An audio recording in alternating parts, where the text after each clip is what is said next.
Hello guys, मैं हूं लक्ष्मण और आप देखते हैं टेक्निकल सपोर्ट एजुकेशनल। दोस्तों, आज हम बात करेंगे गोपाल क्रेडिट कार्ड योजना के बारे में। राजस्थान सरकार ने हाल ही में एक नई योजना शुरू की है जिसमें किसानों को ब्याज मुक्त ऋण मिलेगा। इस योजना में आपको कैसे आवेदन करना है और इसमें क्या क्या डॉक्यूमेंट चाहिए और स्टेप बाय स्टेप हम इस वीडियो में आपको समझाएंगे।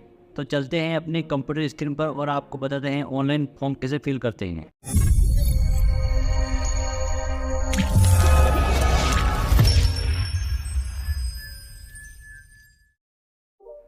आपको अपनी एसएसओ आईडी ओपन कर लेनी है और आपके सामने कुछ इस प्रकार का इंटरफेस दिखाई देगा। यहाँ पर अगर आपको राज्य सरकार वाला ऑप्शन नहीं मिलता है तो आप यहाँ से अदर ऐप पर क्लिक करके यहाँ से आप सर्च कर सकते हैं। यहाँ पर आपको राज्य सरकार राज्य लिखना है और आपके सामने कुछ इस प्रकार का आइकन दिखाई देगा, इस पर आपको क्लिक कर लेना है।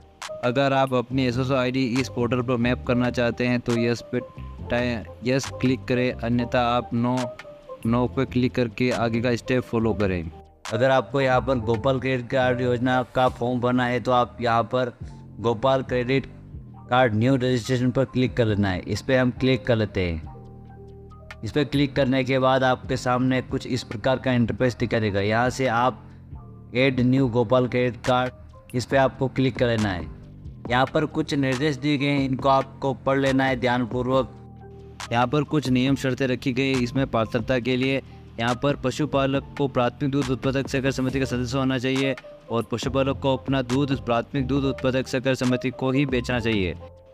पशुपालक ग्राम सेवा सहकारी समिति प्राथमिक कृषि ऋण सहकारी समिति का निवासी होना चाहिए।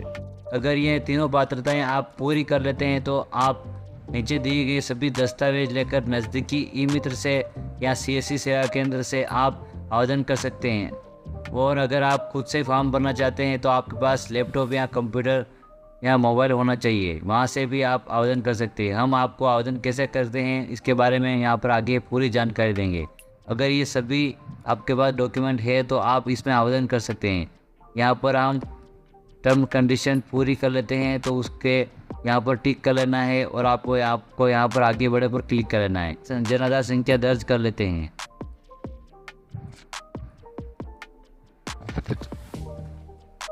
जन आधार नंबर दर्ज करने के बाद आपको यहाँ पर विवरण प्राप्त कर पे क्लिक कर लेना है। यहाँ पर आपके सभी सदस्यों के नाम यहाँ पर आपके सामने आएंगे।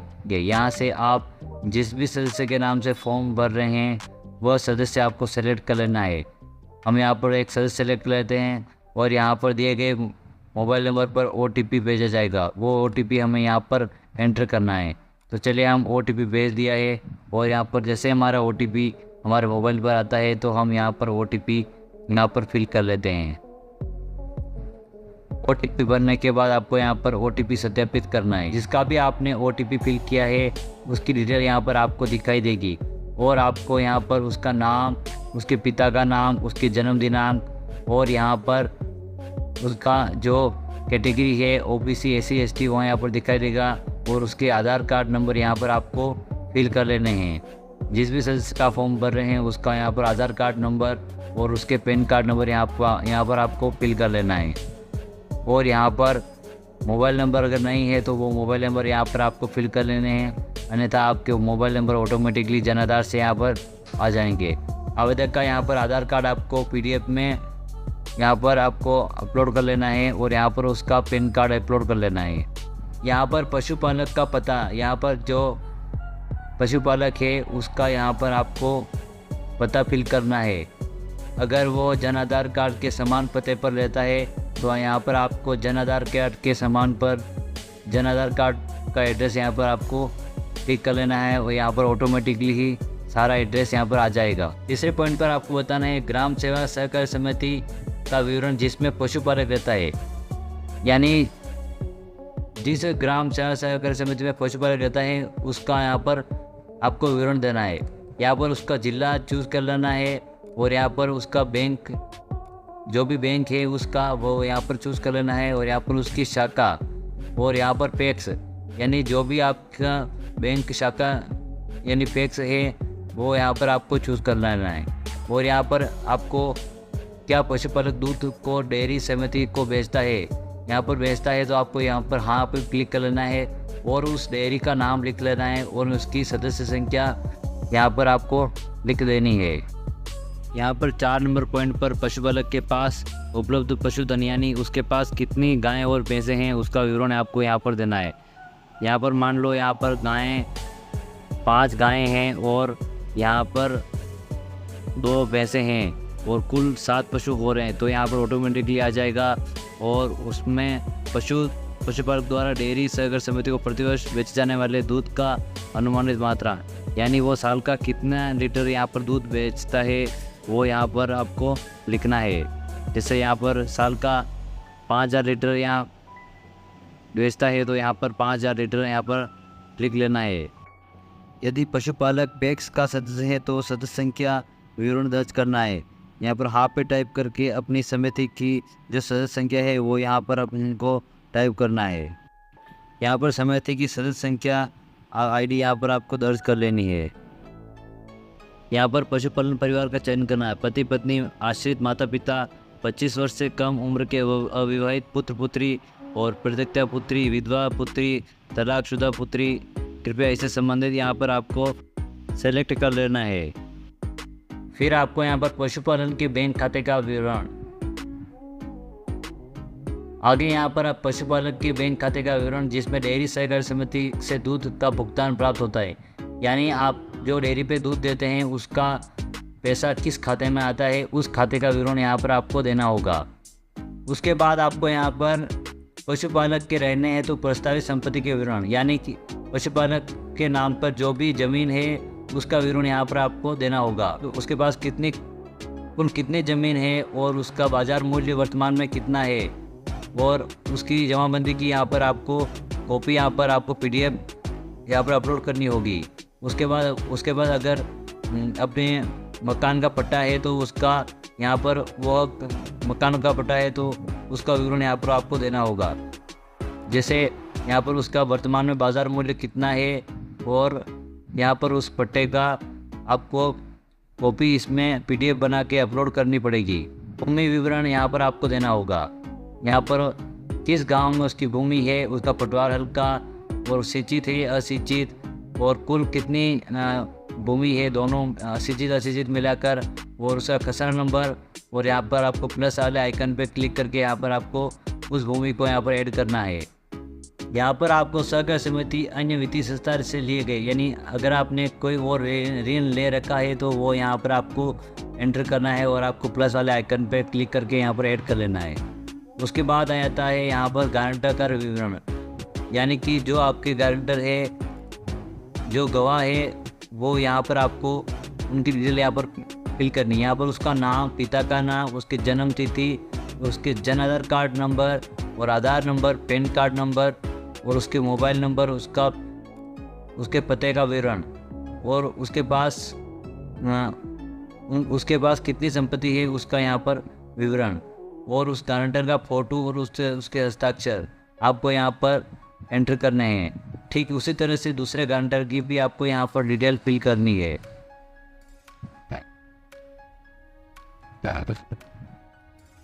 फिर आपको यहाँ पर अन्य विवरण भी देना ज़रूरी है। यहाँ पर आपको अन्य विवरण में डेयरी सहकारी समिति से ली की अनुशंसा प्राप्त की है और अपलोड करें। अगर आपने यहाँ पर अन्य विवरण में अगर आपने डेयरी समिति से अनुशंसा प्राप्त कर ली है तो वो यहाँ पर आपको अपलोड करनी भी ज़रूरी है। यहाँ पर हम हाँ पे क्लिक करते हैं और यहाँ पर जो अनुशंसा प्रमाण पत्र होता है वो यहाँ पर हम अपलोड करेंगे और उसमें जो PDF लगेगी उसकी हम आपको डिस्क्रिप्शन में लिंक दे देंगे, वहाँ से आप डाउनलोड कर सकते हैं। यहाँ पर आपको अनुशंसा प्रमाण पत्र इस प्रकार का दिखाई देगा। यहाँ पर जो डेयरी पर आप जो पशुपालक डेयरी पर दूध देता है उसका नाम, उसके पिता का नाम, उसके निवासी और उसकी गायें भैंसें कितनी है, कुल विवरण यहाँ पर आपको देना होगा। और यहाँ पर पशुपालक का नाम जो वो नियमित दूध सप्लाई करता है और उस डेयरी का नाम यहाँ पर और वह किस वित्तीय वर्ष में यहाँ पर दूध दिया और कुल कितना दूध यहाँ पर, कितने लीटर दूध यहाँ पर दिया है उसका विवरण यहाँ पर देना होगा। और किस डेयरी से आपने, जैसे सरस दूध उत्पादक सहकारी समिति है तो यहाँ पर आपको सरस टाइप कर लेना है, और अन्य कोई डेयरी हो तो उसका नाम यहाँ पर आपको लिख लेना है, और उसके द्वारा कितनी राशि का भुगतान आपके बैंक खाते में किया गया है वह यहाँ पर लिख लेनी है, और किस बैंक खाते में आपकी दूध का पेमेंट आया है वो यहाँ पर लिख लेना है। उस बैंक की शाखा का विवरण यहाँ पर आपको देना है, और आपने किस ग्राम सेवक समिति से आपने यहाँ पर ऋण ले रखा है और कितने रुपए का आपको ऋण चाहिए वो यहाँ पर आपको दर्ज कर लेना है। उसके बाद आपको यहाँ पर दिनांक और स्थान लिख लेना है, और सचिव और अध्यक्ष दोनों के यहाँ पर सिग्नेचर करवा लेने हैं। आपको वह अनुसूचित प्रमाण पत्र आपको यहाँ पर अपलोड कर लेना है। वांछित के रिक्त सीमा राशि यानी कि आपको कितना ऋण चाहिए वो यहाँ पर आपको एंटर कर लेना है, और डेयरी समिति द्वारा अनुसूचित ऋण राशि यानी आपने जो अनुसूचित प्रमाण पत्र में ऋण राशि दर्ज की है वो यहाँ पर आपको एंटर कर लेनी है, और आपको ऋण कितने माह तक चाहिए वो यहाँ पर ऑटोमेटिकली आ जाएगा, और ऋण का उद्देश्य यहाँ पर आपको सेलेक्ट करना है। यहाँ पे पशु आश्रय स्थल यानी कि पशु के लिए छाया का निर्माण करना, वो यहाँ पर जो पशु जहाँ पर रहता है उसका निर्माण करना हो तो वह यहाँ पर सिलेक्ट करना है। पशुओं के लिए पशु आहार खरीदने हेतु या फिर आप पशु खरीदने के लिए यहाँ पर, या फिर पशु आश्रय स्थल यानी कि अपने पशु जहाँ रहते हैं उसका सुधार करने हेतु आपके हिसाब से जो भी आपको ठीक लगे वो यहाँ पर आपको चुन लेना है। अगर आपके पास सहकारी बैंक खाता पासबुक है तो वो यहाँ पर आपको हाँ टाइप करना है। हाँ टाइप करने के बाद आपके सामने अपना जिला चूज़ कर लेना, अपना बैंक का नाम और बैंक शाखा और आईएफएससी कोड यहाँ पर एंटर करना है। हमें यहाँ पर अब सबसे पहले अपना जिला और अपना बैंक का नाम और अपनी शाखा चूज़ कर लेते हैं, और यहाँ पर आईएफएससी कोड भी टाइप कर लेना, और यहाँ पर बैंक का संख्या आपको लिख लेनी है पासबुक के अनुसार, और यहाँ पर अपनी पासबुक की एक प्रति यहाँ पर PDF बनाकर अपलोड करनी है। अगर आपके पास बैंक खाता पासबुक नहीं है तो आप ऋण सेंक्शन होने के बाद आप अपने केंद्रीय बैंक में खाता खुलवा सकते हैं। अब आपको यहाँ पर अपना हाथ से हस्तलिखित कोटेशन बनाकर यहाँ पर अपलोड करना होगा। यहाँ पर आप ऋण किस प्रयोजन से ले रहे हैं वो यहाँ पर आपको बताना होगा। नीचे जो तीनों टर्म कंडीशन है वो यहाँ पर आपको सेलेक्ट कर लेनी है, और आपको यहाँ पर डेटा सहेजे पर क्लिक करना है। इस प्रकार से आपका फॉर्म सक्सेसफुली सबमिट हो जाएगा। यहाँ पर स्टेटस देखना चाहते हैं तो आपको यहाँ पर डैशबोर्ड पर आना होगा। डैशबोर्ड आने के बाद आपको यहाँ पर फिर से आपको गोपाल क्रेडिट कार्ड न्यू पर क्लिक करना होगा। यहाँ पर क्लिक करने के बाद आपके सामने यहाँ पर नीचे आपका फॉर्म अगर यहाँ पर सक्सेसफुली सबमिट हो गया तो वहाँ पर आपको दिखाई देगा, और उस फॉर्म की यहाँ पर आप इस अपनी स्टेटस देख सकते हैं। यहाँ पर वीडियो पूरा देखने के लिए आप सभी का धन्यवाद। अगर वीडियो अच्छा लगे तो हमारे वीडियो को लाइक करें और हमारे इस YouTube चैनल को जरूर सब्सक्राइब करें।